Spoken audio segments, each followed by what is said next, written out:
दोस्तों, आज हम जानेंगे बुद्ध पूर्णिमा के बारे में। दोस्तों, बुद्ध पूर्णिमा बौद्ध धर्मावलंबी के लिए बहुत ही महत्वपूर्ण दिन है, क्योंकि बैसाख पूर्णिमा के दिन भगवान बुद्ध इस धरती पर अवतरित हुए थे। इस दिन भगवान बुद्ध को ज्ञान की प्राप्ति हुई थी और इस दिन उन्होंने महापरिनिर्वाण भी प्राप्त किया था। इसलिए बैसाख पूर्णिमा को बुद्ध पूर्णिमा भी कहा जाता है। भगवान बुद्ध के लिए जीवन के 3 बड़ी घटनाएं बैसाख पूर्णिमा के दिन ही हुई थी। ये 3 बड़ी घटनाएं उनका जन्म, ज्ञान प्राप्ति और महापरिनिर्वाण। दोस्तों, ऐसा उदाहरण दूसरा नहीं है। भगवान बुद्ध को जब संसार की सच्चाई का बोध हुआ, तब वे अपना राजमहल, घर गृहस्थी, जीवनी, सारे अन्य सांसारिक सुखों को त्याग कर सत्य की खोज में निकल पड़े थे।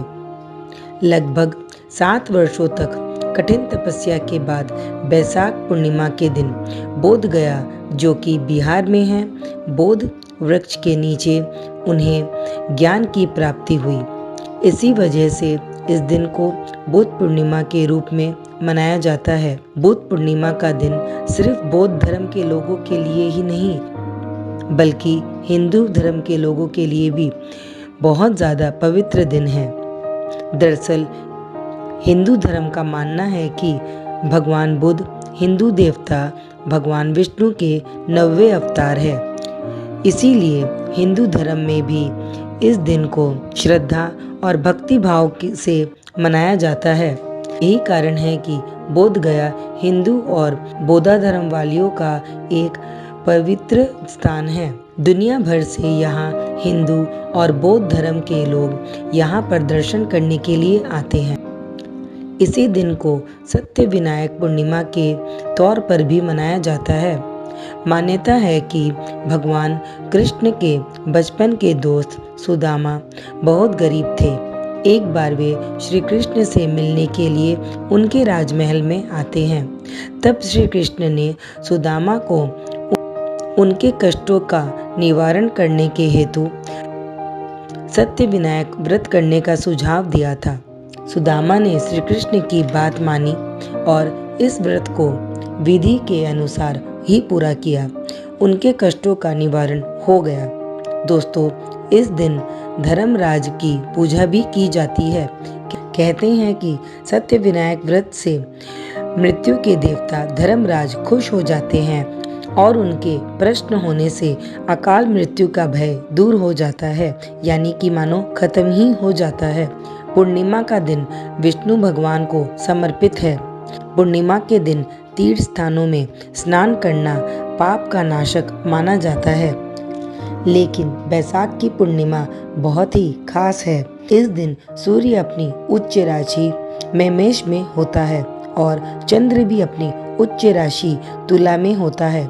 दोस्तों, भगवान बुद्ध का जन्म 1563 में बैसाख पूर्णिमा के दिन लुम्बिनी में हुआ था, जो कि नेपाल में है।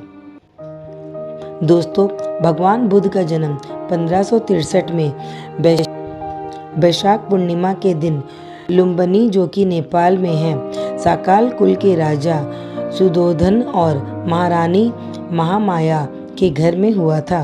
बालक का नाम सिद्धार्थ रखा गया था।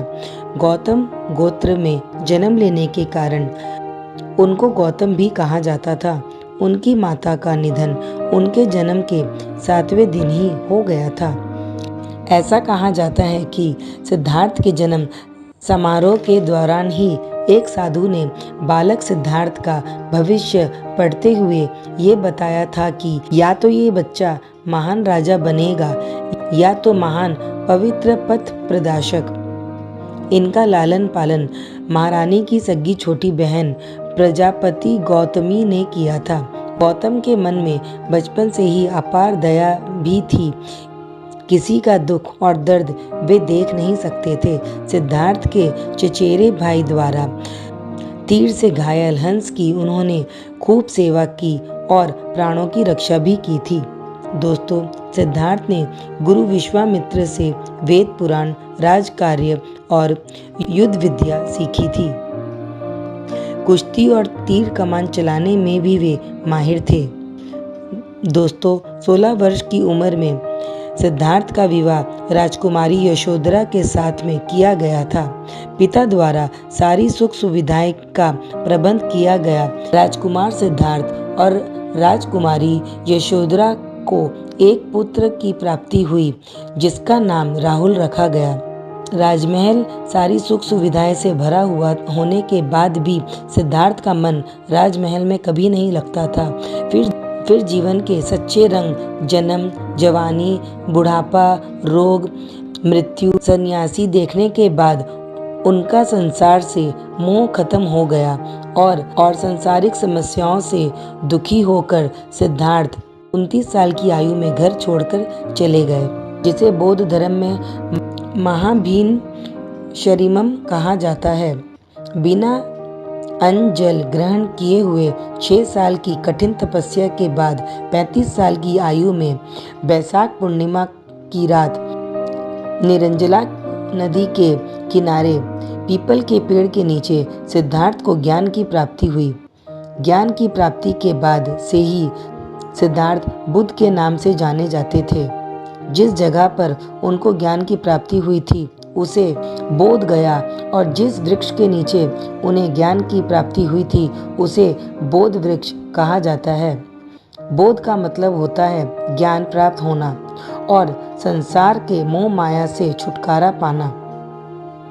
और ज्ञान प्राप्त करने के बाद महात्मा बुद्ध आषाढ़ मास की पूर्णिमा को काशी के पास मृगधावा, जो कि सरनाथा में है, वहां पहुंचे।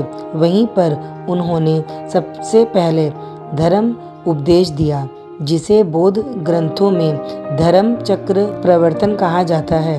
बुद्ध की मृत्यु 80 साल की उम्र में बैसाख पूर्णिमा के दिन हुई थी।